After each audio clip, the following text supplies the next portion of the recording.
Welcome to the Nervous System Care and Healing Podcast, where we talk about how to take care of ourselves in mind, in body, in spirit, while we navigate systems that were designed to keep us dysregulated.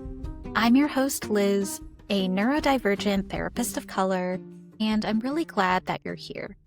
Hey everybody. For today's episode, I want to share some quick reflections on nervous system regulation and why it's important to have different ways to regulate our nervous systems.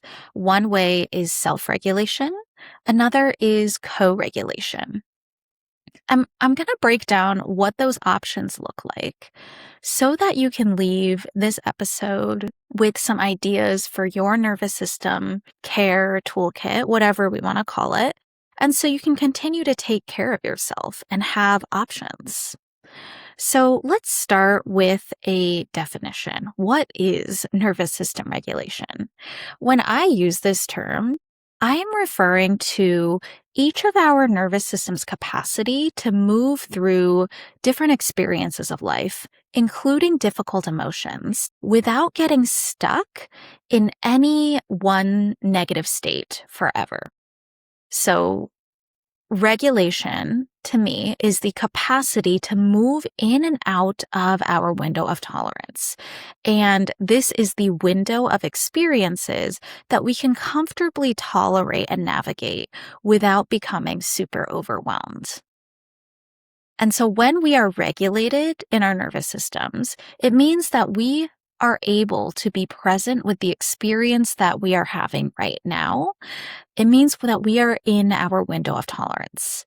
Whereas when we're dysregulated, it means that the experience is too overwhelming. So we have left the window of tolerance and we might feel disconnected from ourselves, dissociated, shut down, anxious, or on edge, or some other difficult experience. And to be clear, our goal is not to be regulated all the time because that is not realistic.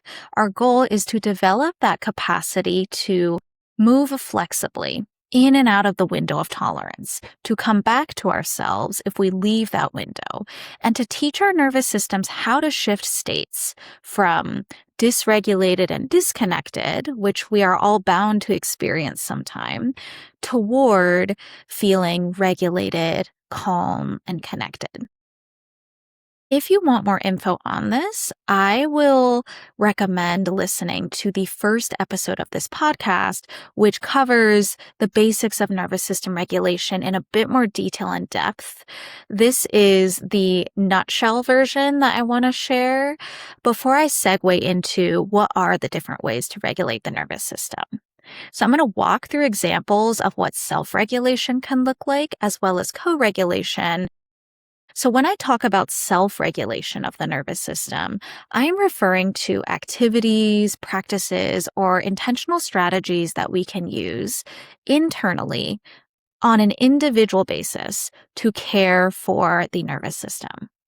So self-regulation might look like going on a solo walk, journaling, listening to your favorite song, taking a bath or a shower. It could look like practicing a breathing exercise, engaging in a spiritual practice that centers you and connects you to yourself. There are lots of possibilities for self-regulation, but my point here is that each of these are an activity that a person can choose to do on their own, solo, in their own space and time, and it can help them feel more grounded and regulated. I want to name as well that in the Western mental health space, I find that sometimes self-regulation is so emphasized that it can start to seem like self-regulation is the only way and that it must be the answer to everything. And I think that this overemphasis is reflecting some of the individualistic values of our Western society. In its most extreme form, I think that some of the language of self-regulation can start to go to this tricky place where it's mirroring the language of extreme hyper-independence and toxic individualism, similar to that phrase, just pull yourself up by your bootstraps, right? To overemphasize self-regulation and to assume that none of us need any help from anyone else, that none of us could use any support from our external environment to feel more grounded and connected. That is the type of extreme mentality that I want to avoid, because self-regulation is not the whole story. It goes hand in hand with co-regulation, which is the next thing that we're going to talk about. And the way that they're connected is that we develop the skill of self-regulation through experiences of co-regulation, right? We don't just come out of the womb knowing how to self-regulate. It's not this innate skill that we effortlessly and magically perfect without any kind of context or practice or external support. That's where we do need co-regulation. To back up here, co-regulation is what happens when we are in the presence of other nervous systems, whether that is a human nervous system or the nervous system of an animal or pet. And we're able to regulate through this shared experience of sharing space, sharing energy together, doing a shared activity. So co-regulation could look like having a gathering with your friends where you hang out together and listen to music and make crafts. It could look like going on a group hike and walking with other people, other bodies moving around you. Having a meditation group that you practice with. Cuddling with your pet, that's a great type of co-regulation. Cuddling with your partner, with another human. And you don't even have to know the other person or animal that you're with in order to experience co-regulation. So for example, if you want to go to the library or bookstore and read books around other quiet people in a peaceful setting, you might experience that as very regulating, even if you never exchange a word with anyone else. Talking on the phone with your best friend, right? Co-regulation can happen across space. We don't always have to be in the same room as someone to experience that connection and that resonance. And it could also look like attending an online art class or an online book club. So with co-regulation, I would invite you to think about these self-regulation activities that you're drawn to, and then consider what would it be like to do that with another person? Because sometimes I want to listen to music alone, and that's my self-regulation. But sometimes I want to blast it on speakers and dance with other people, and that's co-regulation. Same basic activity, but the context can change. I'd like to share this analogy to really emphasize what co-regulation is about. So imagine that you are in an orchestra. In an orchestra, there is always an instrument, the first violin, that stands up in the middle and plays a note. And that note reverberates throughout the entire orchestra so that everyone else with their instruments, the violins, the violas, the cellos, the basses, they can play their instrument and then tune themselves to the note that's being played by that first violin. So they're all attuning to each other, harmonizing to reach kind of a shared place of resonance. When we co-regulate with other nervous systems, it can feel like our nervous systems and bodies are literally harmonizing or resonating or synchronizing with someone else's energy. It can be a very powerful and connecting experience. You might notice that around certain people, you feel less calm, more anxious, more dysregulated. The opposite can also happen, where around certain other people, you feel more calm, more grounded. Maybe you feel more like yourself, more comfortable. So that latter example is what co-regulation can feel like. Experiences of co-regulation should ideally happen from birth between a mother and a baby, a parent and a child, a caregiver and a child, because the way we learn what regulation, resourcing, groundedness even feels like is by being in the presence of attuned and attentive caregivers who can model that for us. And the nervous system of the parent or caregiver serves as the foundation for the child developing brain and nervous system and body. So the child can borrow, essentially, the regulation of the adult's nervous system. They can borrow their steady presence, borrow or learn from that calm breathing that they're seeing modeled around them. And it gives that child a template of how they can create those pathways in their own brain and body. Now, a lot of us don't actually receive the co-regulation and attunement that we need in childhood for various reasons. And if we don't receive those opportunities for healthy connection and co-regulation in our early environments, let's say you maybe grew up in a chaotic household, maybe the people around you were constantly dysregulated or even harmful or abusive, right? That can really disrupt the development of our capacity to self-regulate. It does not mean that we are doomed for life, to be clear. None of this is set in stone because the nervous system is actually malleable and it can change across time. What it does mean, if we grow up under-resourced, is that we will need to learn and practice self-regulation and a lot of life skills at some later point. So we might need to play catch-up later, and that can be a hard and tricky process. But I do want to emphasize the hope here that we can always change and train our nervous systems to experience life in a different way. And so perhaps we develop co-regulation opportunities and self-regulation capacity through our relationships with our close friends, with partners that we feel safe and comfortable with, through our connection with mentors or trusted figures in our life. These are ways that we can maybe close the gap between an under-resourced early environment and what we truly need as human beings, which is connection. I will add too that therapy and healing spaces in general offer people the opportunity to experience co-regulation in the safe presence of another person, allowing another person to feel seen and heard and witnessed and connected to. That allows the skill of self-regulation to naturally emerge. And self-regulation can feel like, oh, I feel seen and heard and connected to myself. Now, co-regulating happens typically with other humans or animals or pets. And I do want to acknowledge as well that sometimes, other people that we want to co-regulate with aren't available. Or maybe you just generally don't feel safe around other people. So that doesn't feel like an option right now. Maybe you don't have pets or you don't feel connected to animals. So then what? Where are the opportunities for regulation?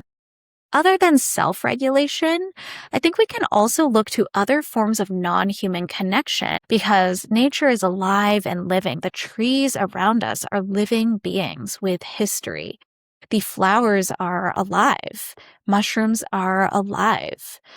And though natural beings like mushrooms or flowers or trees don't have nervous systems the way humans do, we can still experience resourcing in our own bodies through sharing presence with these non-human living beings.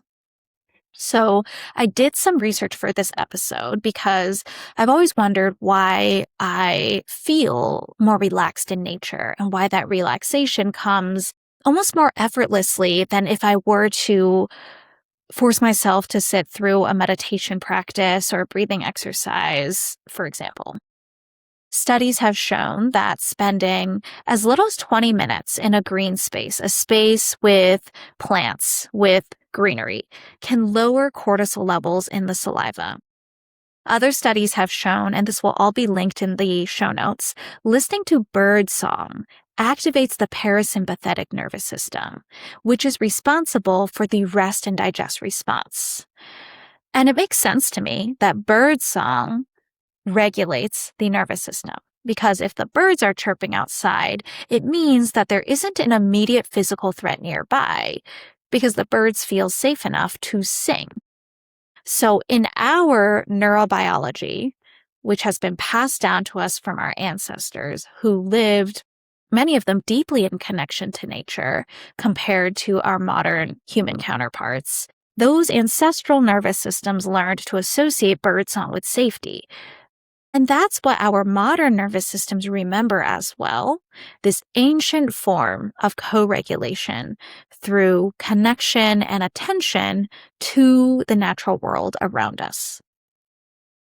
Another fact that I found is that the compounds that are released by trees have been shown to reduce blood pressure levels and to benefit our immune systems in a variety of ways. So I think about what it means to co-regulate with trees, because trees are ancient beings. We might consider them ancestors.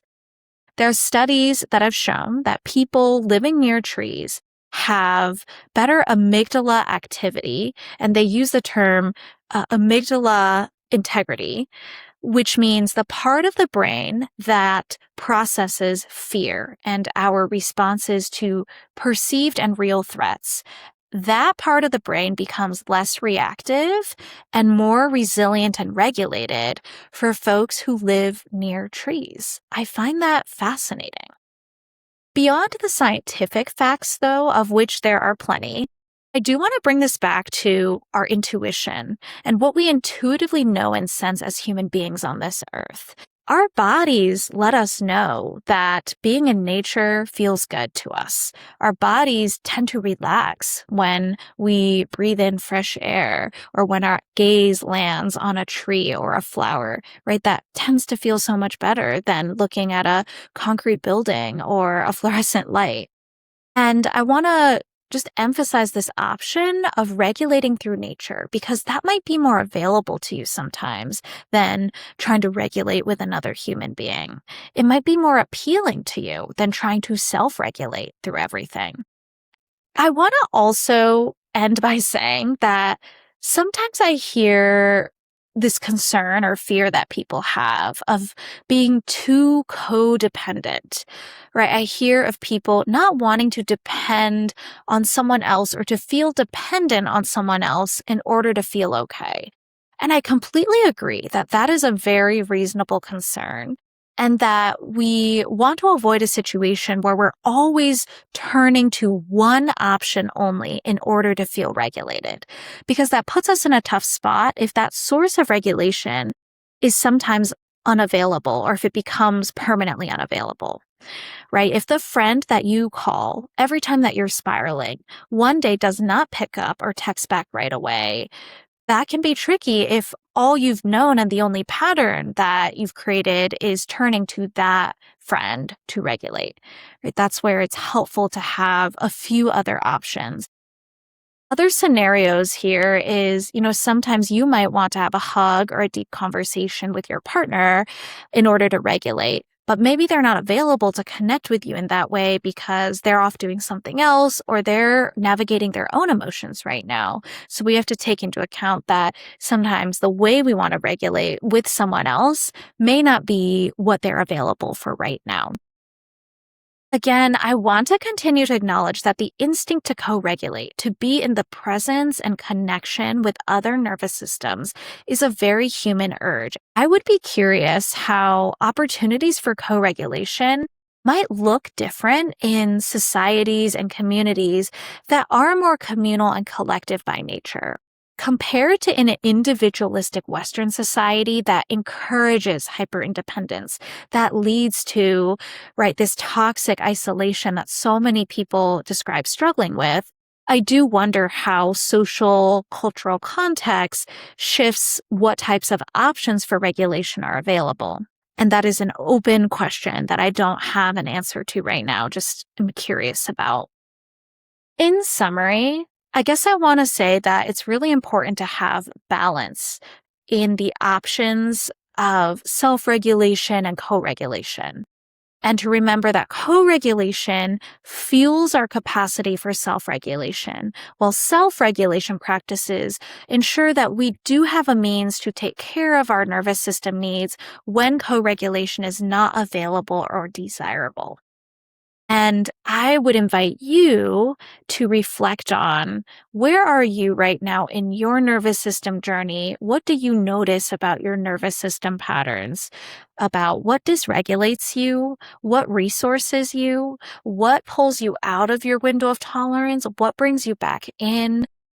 Start to create a list of, what do your favorite self-regulation practices look like? And then also make a list of, what does co-regulation look like for you? And then most importantly, ask yourself, what does your nervous system need right now? What are your options to access what you need right now? What are your options and how do you move toward that? All right, that is it for now. And as always, take with you what resonates, set aside what doesn't resonate right now. And I hope that you take good care of yourself. I will talk to you again in the next episode. Thank you so much for listening to the Nervous System Care and Healing Podcast.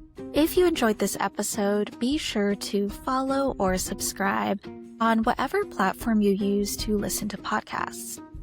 And if you ever have a few minutes to leave a rating and review, it would mean so much to me, and it helps other people to find the podcast and spread the care. Please remember that this podcast is not a replacement for therapy, coaching, or professional mental health services. The information shared here is generalized. It may not reflect every individual nuance, and it should not be interpreted as personalized mental health advice.